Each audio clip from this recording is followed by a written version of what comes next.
ஒரு ராஜாவா? நண்பர்களே வணக்கம். ஒரு ஊரில் ஒரு ராஜாவாம் என்கிற யூடியூப் சேனலை இன்று முதல் தொடங்குகின்றேன். தங்களுடைய அன்பும் ஆதரவும் வேண்டி இன்று முதல் என் முதல் பதிவை தொடங்குகின்றேன். வணக்கம். வாங்க கதைக்குள்ளே போகலாம். என் அனுபவங்களில் ஒன்று, பாகம் 1. வாங்குங்க இன்னைக்கு கதைக்குள்ளே போகலாம். நன்றி.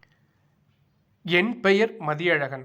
1990 காலகட்டத்தில் நடந்த சம்பவங்களை உங்களோடு பகிர்வதில் மிக்க மகிழ்ச்சி. கதைக்கு வருவோம். நான் தஞ்சாவூர் மாவட்டம் அழகிய கிராமம் செந்தலைதான் என் ஊர். என் தாயும் தந்தையும் விவசாயத்தை கவனித்து வருகிறார்கள். நான் வீட்டிற்கு ஒரே பிள்ளை. அச்சமயத்தில் நான் BA பட்டதாரி படித்து முடித்து வேலை தேடிக்கொண்டிருந்த நேரம். நானும் என் நண்பர்களும் அவ்வப்போது மாதத்திற்கு ஒரு முறை தஞ்சாவூரில் சினிமா பார்ப்பது வழக்கம். ஒரு நாள் அப்படி சென்றிருந்த போது என் நண்பனின் மாமா அங்கு தற்செயலாக வந்திருந்தார். நலம் விசாரித்தபடி பேசி கொண்டிருக்கும் நேரம் நானும் வேலை தேடி கொண்டிருப்பதை கூறினேன். பேசிவிட்டு வீடு திரும்பினோம். சில மாதங்கள் கடந்தது. ஒரு நாள் திடீரென நண்பன் வந்து, உனக்கு வேலை கிடைத்து விட்டது, மாமாவிடம் வந்து கடிதம் வந்திருக்கு, கடலூருக்கு அருகில் இருக்கும் ஒரு கிராமத்தில் அரிசி ஆலையில் கணக்கு எழுதும் வேலை உனக்கு, சம்மதம் என்றால் நீ நாளைக்கே புறப்படு என்றான். நானும் அவ்வாறே புறப்பட்டேன். நள்ளிரவு அக்கிராமம் சரணடைந்தேன். என்னை வரவேற்பது போல் மழை துளிகள் வீழ்ந்தன. கண்ணு கெட்டிய தூரம் யாரும் இல்லை, சாலையும் இல்லை. வயல்வெளிகளில் ஓரம் நடக்கையில் தூரத்தில் ஒரு விளக்கொளி தெரிந்தது. அதை நோக்கி நடந்தேன். அவ்விடத்தை சென்றடைந்ததும் ஒரு பழைய வீட்டின் வெளியில் கயிற்றுக்கட்டலில் ஒரு பெரியவர் அமர்ந்திருந்தார். அவரை பார்த்ததும் ஒரு மனதைரியம் வந்தது.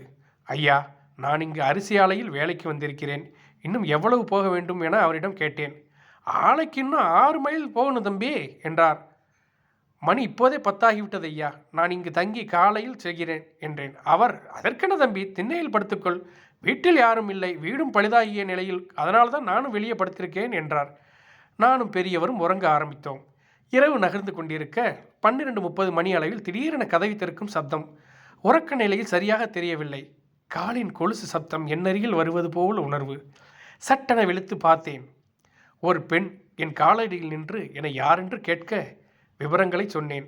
அப்படியா என சொல்லி உள்ளே சென்று விட்டார். விடியும் நேரம் பார்க்கையில் பெரியவரை காணவில்லை.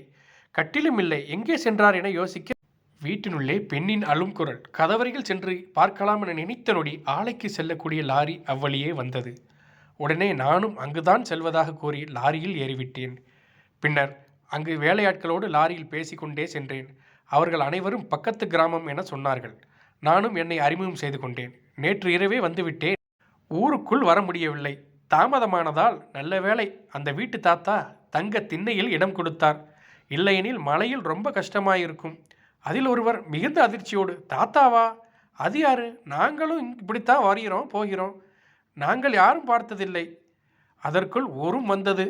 சரி, நமது ஆலை அருகில் ஒரு சில வீடுகள் இருந்தன. அதில் எனக்கும் இடம் கிடைத்தது. நாட்கள் சென்றது. சம்பளமும் கிடைத்தது. வீட்டுக்கு பணம் அனுப்பி வரலாம் என கடலூர் டவுனுக்கு சென்று வருகையில் ஆலைக்கு செல்லும் லாரி போய்விட்டது. ஊர் சாலை வரை பஸ்ஸில் வந்து ஊருக்குள் செல்ல நடக்க வேண்டும். வழக்கம் போல அதே பாதை, அதே வீட்டின் வழி, யாரும் இல்லை. மணி சரியாக 9 ஆகியது. இருட்டு. அந்த வீட்டை கடக்கும் நிலையில் அதே பெண்ணின் அழும் குரல். பாகம் 2 விரைவில். நன்றி. இந்த கதை உங்களுக்கு பிடித்திருந்தா கமெண்ட் பண்ணுங்கள், சப்ஸ்கிரைப் பண்ணுங்கள், லைக் பண்ணுங்கள், ஷேர் பண்ணுங்கள். நன்றி. அடுத்த பாகம் விரைவில் சந்திப்போம்.